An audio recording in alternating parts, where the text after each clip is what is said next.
Really proud of our team for leading for 37 minutes. Obviously, the first basket of the game was a post up to Hawkins, and then after that, I thought we played great basketball. We were able to survive their run in the second half, and obviously 22 for 29 from the foul line. Shooting 76% in a big game, a winner or go home game. John Daly will be happy. He gives me texts after every game about our free throw shooting. So I'm sure John will give me a positive text tonight on our foul shooting. But our rebounding was a big key. It felt like Illinois was so long, so tall, maybe one of the most, if not the most athletic team in the Big Ten. I thought we did a phenomenal job by being +7 on the glass. Okay, again, please silence your phones, and no recording of this press conference is allowed. Raise your hand. You have a question, our microphone holders will get to you. Questions for the coach or athletes? Okay, on the aisle. Okay, so for Eric or anybody? Anybody at the dais is available. Okay, well, maybe everybody could take us. Eric first and Ricky Devo, just by the way. Obviously, we know holding leads away from home has been an issue, and today you guys closed out the game. What was the key to closing out the game the way you want to close it out? I think I'll speak first, Bob. I think that we've learned a lot. this is a team that's still growing, and I said even before the tournament that I feel like this is a team that continues to improve. We talk about improvement daily. We work on things daily to try to get better. There's been other teams that maybe have plateaued. Maybe a couple of our teams at Nevada, we were old, veteran guys, and maybe at some point, we were just trying to save legs. But this team is a team that's of continuous improvement. Yeah, it's been a common theme all year. Letting go at the last minute, losing close games. That happened 5+ times this year. So for me, I just kept looking at the scoreboard, knowing how much we're up, how much time was left, and emphasizing that to my teammates on the floor. And we were just really smart tonight. So, just like they said. And I think the third thing is just wanting to win. I think we all wanted to win. We know we wanted it really bad, and me and Coach Muss and the other guys that's been in this position before has been teaching and preaching like this is going to feel good if we pull it off, And so I'm glad the guys that haven't never experienced it has got this experience, and we're going to get ready for the next game for sure. We're going to go across the aisle on the right side. Please give your name and affiliation. Devo, Ty Richardson, ESPN Arkansas. Hawkstats put out that in 6 of your 9 postseason games, you've had double-digit points. And I know leading up to this, you kind of transitioned to a veteran. What did you feel like clicked for you tonight? Just playing within the flow. Our team as a whole, we start, I guess you could say, pushing the tempo, starting with our defense. And so I think our defense got it started in the team. I think we held it strong, and we did what we needed to do on the offensive end, which is executing and getting downhill and executing our free throws. And with that being said, I think the entire team did really good, emphasizing the game and managing the game. On the aisle. This is for Eric and Ricky. Maybe you guys could both say what you thought of Devo's play. And, of course, Eric, like Ty just said, Devo's been really good for you in these postseason games. What do you think has been the key to that? He's got great mental toughness, and, I think that he knows that I really believe in him, really trust in him, whether he's on the ball, whether he's off the ball, and certainly the defensive assignment that he gets assigned to on a nightly basis. So, there's often times where there's just a connection and a belief that he's going to come up in big moments. And certainly tonight was another one that he was able to do that for us with his scoring and let's face it, his defense as well. He was phenomenal defensively again.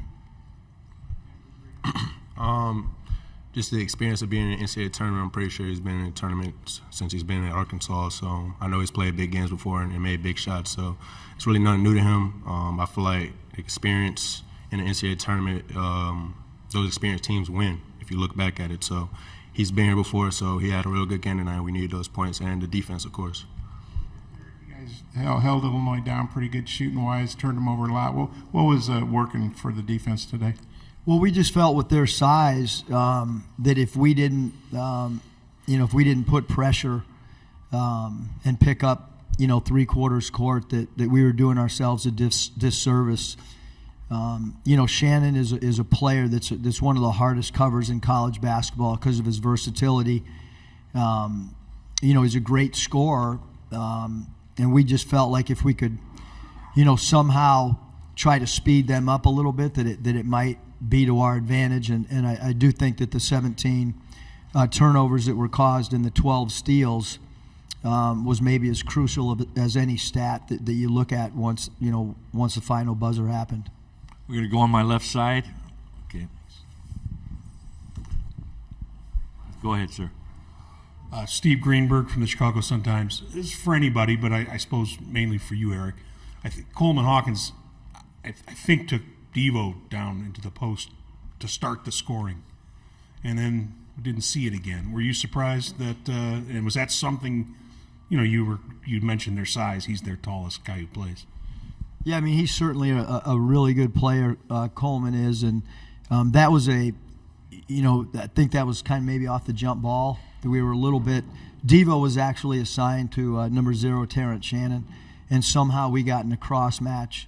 That's kind of on us, and I thought that Illinois did a really good job of reading that, because obviously Devo's a point guard for us, or an off guard, and we went with a unique lineup. We've kind of been changing lineups based on, and so we were really small. That was actually Ricky's assignment, but Devo somehow ended up on him, and they did a good job reading it. But I don't know if Devo was on, Hawkins again after that possession, because that was kind of a mess up on our part and a really good read on their part.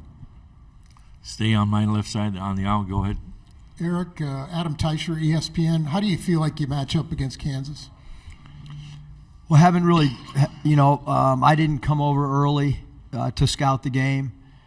Our belief has always been, I'm coming on the team bus with the players, and just making sure that we were focused for this game and never look ahead. And I don't think you can in this tournament. We did have, our assistants were all here and watched the game because we needed to prep. We're ready right now to go have a meeting. The guys they probably already have scouting reports texted to them on their phones. So our staff's ready. I'm not right now. Going to go on my right side. Eric, I think a lot of Arkansas fans identify with Kamani Johnson and the effort that he plays. How do you think he impacted the game immediately from the jump, opening tip? I mean, Kamani played 12 minutes and led the game in offensive rebounds. I think that, if you could just sum it up, you're talking about a player that played 12 minutes and had 4 offensive rebounds. Illinois had 3 as a team.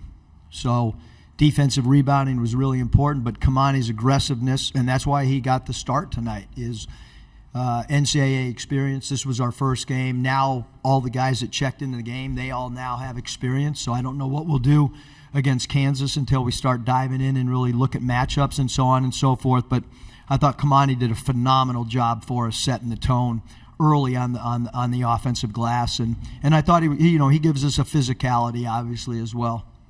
We have less than 4 minutes in this press conference. Will Kennedy, Des Moines Register. Ricky and Devo, you had that 15-point lead, sort of whittled down to 5 with about 2.5 minutes left. I don't think you scored in about 3 minutes. What was sort of the vibe in that huddle before you came out and sort of extended that lead and ran away with it? Start with Ricky first. Pretty much just flashbacks. Like I said earlier, we was in this position many times before. We'll be up 10, up 12 halftime, and then it started dwindling down, and the other team takes the lead. So just keeping that mindset, we got to win the game. We all want to win, and just keeping our foot on the gas and not giving up. Coach gave positive energy, and we gave positive energy to each other, so we just didn't let up, and we ended up extending the lead back. Yeah, same as what Ricky said. I think just trying to play hard and get a stop, that's what we really needed. Of course, basketball is all about running, so they made a run and we just tried to stop it. And I think they made quite a bit of a run, but I think we withheld our lead, and I think we took care of business after that little run they had in the second half. And we have free throws. We're going to go to the left side. Eric, I don't think Jordan had real eye-popping stats points-wise or whatever. But, man, I think you guys were like plus 21 or plus 22. I don't have it in front of me. Plus 22. Plus Yep. 22, okay. I'm good at math. Why were you guys plus 22 when Jordan was on the court? He did everything. I mean, he got loose balls. He altered shots. He ran the floor hard, both offensively and defensively. He gave great support defense to his teammates. I thought he put great heat on the ball, great pressure on the ball. He rushed the quarterback. I mean, his plus-minus tonight was by far our highest plus-minus while he was on the floor. And, sometimes, you wonder, I mean, he's been a starter for most of the year. We brought him off the bench tonight. I thought he was phenomenal. We wanted Ricky to start to get him going, and I thought it helped Ricky a lot too because we needed his offense and his attacking of the rim early in the game. Time for one more question in the back row. I'm really hoping this wasn't asked because I walked in a little late. Eric Olson of the AP. You guys, what was going through your mind, given this team's history, when I think Walsh made a steal of the cross-court pass, and then you had the missed dunk there that might have been the knockout punch, possibly. I guess obviously you were rather animated. What was going through your mind at that point? Well, there was a point, where you want to make sure you get a shot on goal, and Ricky's made some spectacular dunks for us, and I think you're right, Eric, that would have put an end to it probably. For whatever, I don't know, other than the fact that I kind of allow our team to do that type of stuff. I've never told them not to throw lobs, and I just felt at that time we maybe could have milked the clock on that particular possession. But, hey, you give a team offensive freedom and you're very demanding defensively, and that's kind of the philosophy that we've always had is allow these guys maybe to have a little bit more fun or a little bit more freedom offensively, but do exactly as we talk about from a scouting standpoint defensively. So I guess I got to kind of live with some of that stuff, and hey, we won. So thank you very much, Coach. Congratulations. We'll see you guys tomorrow. Sounds good.